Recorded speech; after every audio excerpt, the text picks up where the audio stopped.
WWE stars were banned from an AEW show. We look at shocking WWE Draft plans that were scrapped at the last minute, and a huge main event has been announced for Survivor Series. More on that in just a bit. Yes, so first of all, we're going to be talking about WWE stars. Hello, Andrew, by the way. Hi. Hello. We're going to be talking about WWE stars who were banned from an AEW show. I'm led to believe that this is courtesy of Chelsea Green on Green with Envy. But what's she been saying about this? WWE stars banned from an AEW show.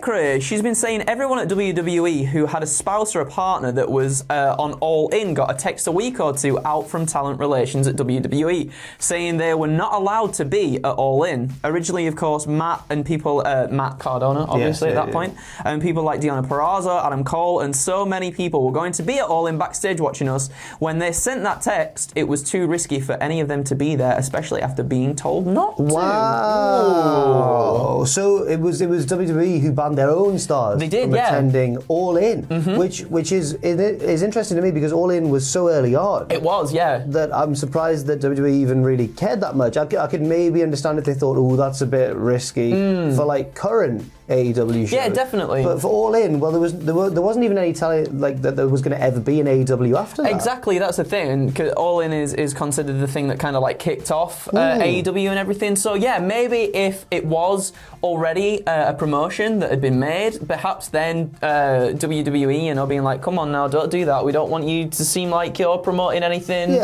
from this new promotion that's started up. But it is a very, very odd one. It's a very odd one. I wonder why they decided to ban people from going. Maybe they saw All In as a bit more of a threat than... I suppose, you know what, I'm trying to think. I'm trying to put myself in the time that this would have occurred. And wasn't this around the sort of time that, like, they did the whole Bullet Club invasion of Raw and being the elite and everything? Jimmy Jacobs lost his job for taking a selfie with the Young Bucks. Maybe it was that sort of atmosphere. Maybe they thought... It very well could have been. We don't want to give fuel to this revolution.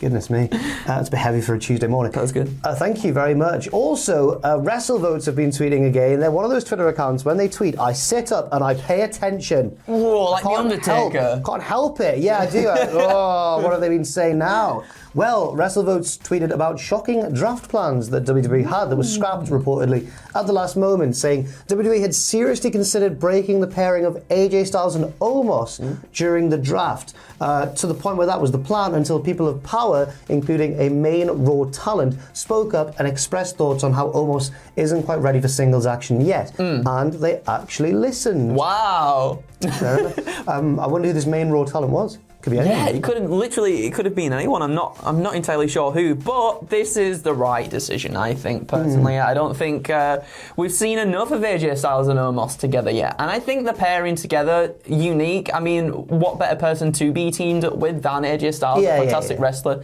to learn stuff from. And I think if Omos was left on his own, I know obviously now part of it does feel like a one-trick pony kind of thing, just stands there, does his big moves, and then that's it. But with AJ Styles in the mix, at least there's a bit of... It differs a little bit, but if he was on his own, perhaps he would get lost in the shuffle and just be typecast as this big lumbering giant. Yes. Not timber, that's when he falls down. Like the trees from Lord of the Rings. Exactly. I agree. I think that it's the right decision to keep them together, and I'm quite surprised to learn, if this report is indeed accurate, that they were thinking about splitting them up so soon, because I think Omos himself would possibly say, I've still got loads to learn from AJ and teaming with him and everything, and I think that his kind of limitations actually work quite well in a tag team context, because he can be the big guy who comes in and clears house. They've tweaked the formula slightly in some of their bigger matches, but it always seems to work, and I quite enjoy what they're doing. So I'm glad that they've been kept together. Me too. So fair play to people for speaking up about this backstage, and the key Raw talent who did as well. I don't know who that would be. Who knows? But a tag team did break up though on last night's Raw, and I'm not happy about it. Me neither. Thank you. Genuinely not happy about it. It was Mansoor and Mustafa Ali. Now, I enjoyed... They weren't getting too much to do on the main roster or on weekly Raw episodes, were they? But I enjoyed the dynamic, the whole thing about Mansoor being just a proper old school babyface. Mustafa Ali being like, you'll never get ahead that way, kid.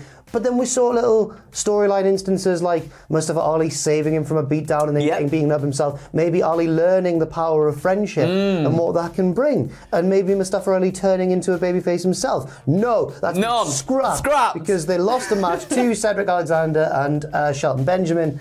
And then Ali beat him up. That was it. And I'm very, very sad about this as well, because it was quite an interesting story, as you were saying. Like, we were even getting parts where Manso was in matches and then Ali had come in and help him, but Manso wouldn't know. And then Manso's like, oh yeah, I'm really good at the wrestling. And Ali would be like, yeah, go on, kid. You enjoy this win. And like, they had such a good dynamic together. I know it's obviously kind of like the will they, won't they get along kind of thing, but there was a bit fresh more take something on it. to it. Yeah, Exactly. And I think that, I mean, assuming this was always the plan, I'm quite surprised because I didn't see this storyline heading towards a breakup as its logical conclusion. I thought they'd be a proper team and they'd be fun and friends.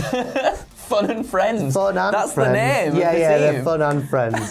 Which one's fun? Which one's friends? They're both things. Whoa, wow. But now they're going to wrestle at Crown Jewel as well.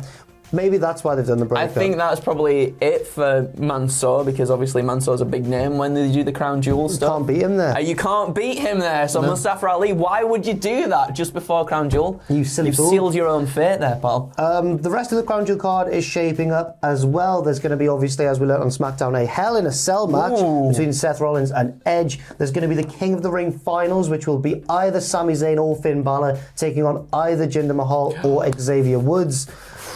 Just let Xavier Woods win it. Please, let him win it. Because come on, get it out. Because the way that this tournament's been going so far, they passed up the opportunity to have Woods versus Kofi Kingston, which would have been a very intriguing matchup with lots of interesting storyline possibilities. But instead, they went for the more traditional heel-face route through the bracket, it looks like, which makes me think they'll do the same in the final, which makes me think that should Woods beat Jinder, then he'd have to face Sami in the final, but Sami would have to beat Finn Balor, which I can't see happening. Yeah, nefarious means though, you know. Well, yeah, true. And I'm doubting that Balor will be the demon because he's almost unbeatable. Why would you do that again? Bring him out so soon after that, would you? But then could Jinder crush Woods' dreams? WWE don't like giving people wins in their hometown, and this is a similar vibe to me, and I'm just worried. I would love if Woods won it. The Queen's Crown Tournament finals as well. A tournament that has reportedly attracted a bit of criticism backstage for the booking of the women's division as a whole, because they're not getting very long matches. There doesn't seem to be a lot of logical threads running through them. It's just like these two women are going to wrestle, one of them will win in 2 minutes. Even someone who looked to be maybe on the up, like Liv Morgan, she lost to Carmella, which seemed like a step back.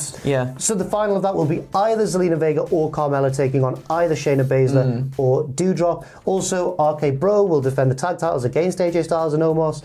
Big E will defend the WWE title against Drew McIntyre and will definitely retain because Drew's going to SmackDown.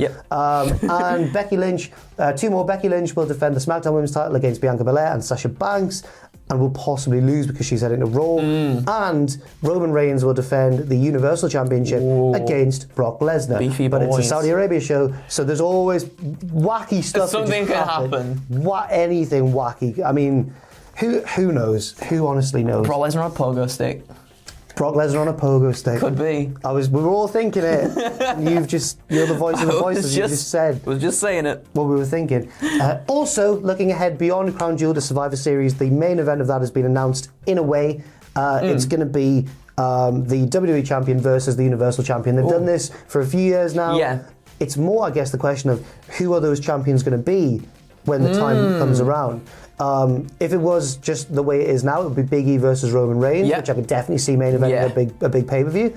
But I don't know. Anything could happen. It genuinely could. I really do hope it is Big E and Roman Reigns, because I think them two together would have an amazing match. And for a long time, we've been speculating that perhaps it would be Big E to finally dethrone Roman Reigns. But now, obviously, with Big E having the WWE Championship, it makes for an interesting dynamic now. And I'm very excited to see what that matchup would be like. I assume Roman would win to make him look strong. I would still. assume so too. But still, I mean, that match those two together will be amazing. That would be a great match. I wouldn't complain about that at all. Often these matchups have led to some really good matches. I'm thinking mainly of Daniel Bryan versus Brock Lesnar. That was what a match, Andrew! Oh my goodness! I can't calm down.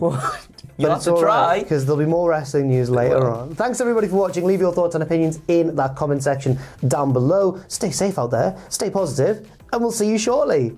Bye bye.